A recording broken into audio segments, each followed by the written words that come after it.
Hello, my brothers and sisters on the Dragon's Path. This is the guardian of my dragon altar. And this is not a lifeless image. Maybe you can see it in his eyes. He is not lifeless at all. He is indeed a truly, and truly is, the guardian of my dragon altar. And he stands on my dragon altar, taking the guard of it. Protecting it. Because everything on my dragon altar is not lifeless. Whenever people make an altar, people assume that you worship gods on it. Well, actually, I do not worship it, because my dragon altar is witchcraft. My dragon altar is made for witchcraft, draconic witchcraft.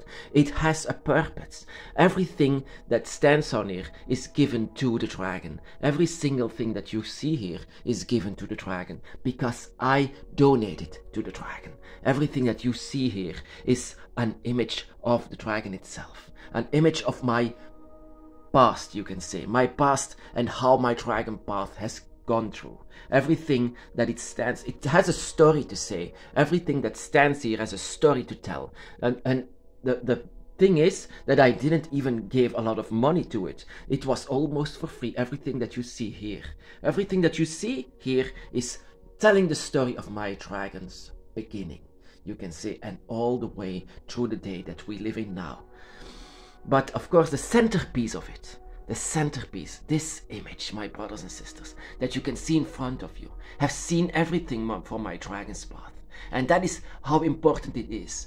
You know, when you create a dragon's altar, it should tell everything. It should be draconic magic in general. It should be. And what is draconic magic? To help you find the dragon, to help you the way to the dragon. And this is what what you need. This is what you should understand, that this helps your mind to go through the dragon. Actually, the image that you see in front of you helped me so much. This is what you see in front of me. In front of you, sorry. In front of you, you can see the beginning of my path. This is the beginning of the story. This is something that I have taken home with me before my dragon awakening. You know, when I saw this image for the first time, I felt something inside of me. Something strange. Something that I didn't feel for a long time, ever since I was very young. But I didn't know what it was. What kind of a feeling is this?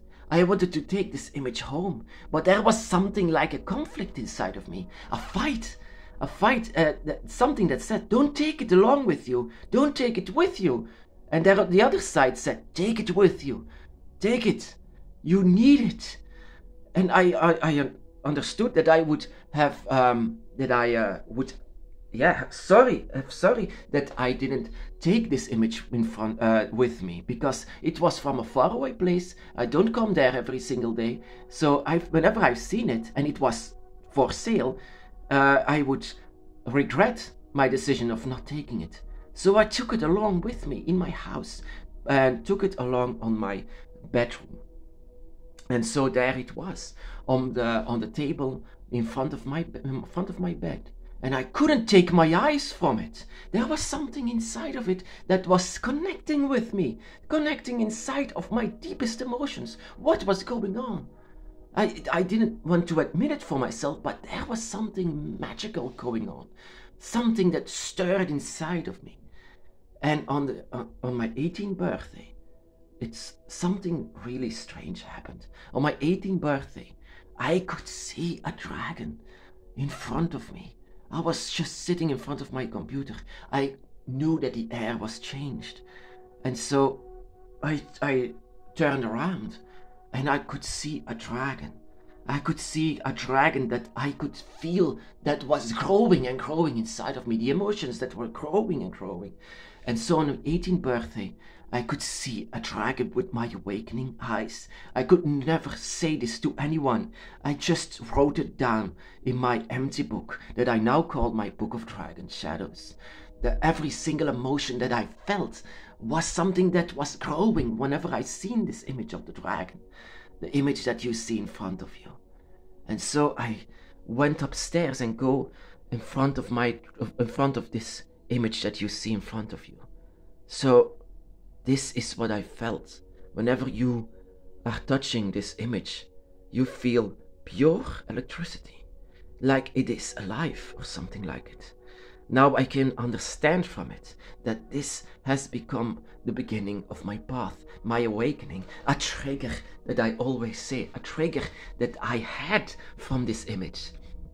I didn't see a lot of dragons back then, but whenever I've seen the image of a dragon, I was very much triggered. So this image that you see in front of you, you know, it was the first piece of my dragon altar. I didn't even call it a dragon altar because I didn't know what it was, but it was my first offering to my dragon. I came to understand that the dragon was always there because I always felt the energy from the dragon. Whenever I was a child until now, I always knew, but this is the image that told me that there was indeed a dragon by my side, just like there is a dragon by your side, because you also have these emotions and feelings for the dragons. How else can you love the dragon so much while everyone, mostly the people say a dragon is a villain? I didn't see the dragon as a villain. I see the dragons as guardians. I see the dragons as one with nature, the beauty that they have, the beauty but inside of them as well. They are so pure. That is something that I could very much understand and feel how pure the dragon is. And this is also the image where I gave myself to. I gave myself to the dragon. I came to understand that the dragon just wants, if you want to give something to the dragon, give something from yourself. And that is what I literally did. I gave myself to the dragon. I gave myself to the dragon because I trusted them. I trusted because I can feel all of their purity. I don't really understand how people don't see purity inside of the dragon. That is simply because they are not connected to. This is not where they belong, but this is where you belong. You belong with the dragon, and you can understand the purity of the dragon, the purity that they have inside of them. So the image that you see in front of you, I didn't want to admit it, but there was a fight going on before my awakening, a fight inside, a fight that was going on between my spirit and the dragon spirit. And the dragon spirit was also inside. It's a reincarnated energy that lives inside of you. And that is the reason why you love dragons so much. That is because you are born with a dragon spirit. But the dragon spirit is asleep. It's still sleeping. And now the other side of your spirit is becoming very human. And that is why I say that there is a lot of conflict sometimes inside of us. Conflict between human and dragon. But both of them are you. Both. It's not like there is another image or like another entity is going on inside of you. No, it's a battle for yourself. And eventually, on my 18th birthday, the dragon inside won because of the image that I've seen. I could no longer hold the dragon down, and the dragon took over. The dragon took over immensely. I just even felt like a dragon. That is so that I don't dare to say to people, but I'm sure I can say to you, my brothers and sisters. Whenever my dragon awakening occurred, I felt like the dragon. I felt draconic. I felt everything. Even the limbs, even wings. I had a tail. I had everything from the dragon. And the other side was saying, put it away. Don't let anyone see it. Don't let anyone notice. Don't let anyone see it. Because you are just a human. You are just a human. You are not a dragon. And inside of me, months later, my dragon took me along and showed me myself as indeed a draconic energy, a draconic spirit, a draconic being. But on the beginning of my path, there was still a fight going on. Don't call yourself a dragon, you are a human. And there also, the other side said, you are a dragon, you are not just a human, it's just a shell. So there was really a conflict going on inside of me. And tore me apart. There was so much confusion because of this image. Because every time when I looked at it with love and desire. I thought of my dragon. It reminded me of my dragon. And I love my dragon so much. But there was just so much conflict. Whenever I've seen my dragon, whenever I connect with the dragon, I felt very much draconic myself. And I loved it. It felt like being home. Whenever I seen the dragon, it was connecting with my dragon spirit.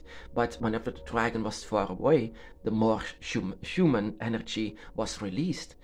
So even when I was at my job, I couldn't hold down of being draconic. I couldn't hold it down. It was such a strong feeling. So whenever I've seen, all of these years, I've been on the dragon's path for 18 years now. 18 years that this image was in front of me. 18 years that changed so much on my dragon's path.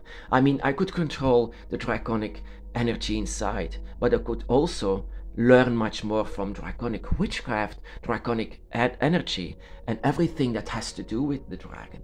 I could so much understand everything from the dragon. The more that I looked at this image, the more that I understood, because this image is my dragon. Because this image has, my dragon's energy. And that is how powerful a dragon altar should be. Because it's not only the image in front of you, it's every image that you see in front of you. Even the guardians, they all have a story to tell. All of them are alive. These are not lifeless objects. These are very, very important parts of my dragon altar. These are the beings. This is actually a portal to my dragon. Whenever you don't have a lot of nature, wherever you live, this is a good way actually to connect with your dragon. And that is through your dragon altar. Your dragon altar should say and tell the story of you and your dragon. It should tell the story of your dragon eye that connects you with all of your dragons. So it should tell it all. It should tell a story from you and your dragons. And that is how important the dragon altar should be. In religions, they make altars to worship gods. Well, our altar should be a tool, should be helping you. Your dragon altar should be draconic witchcraft.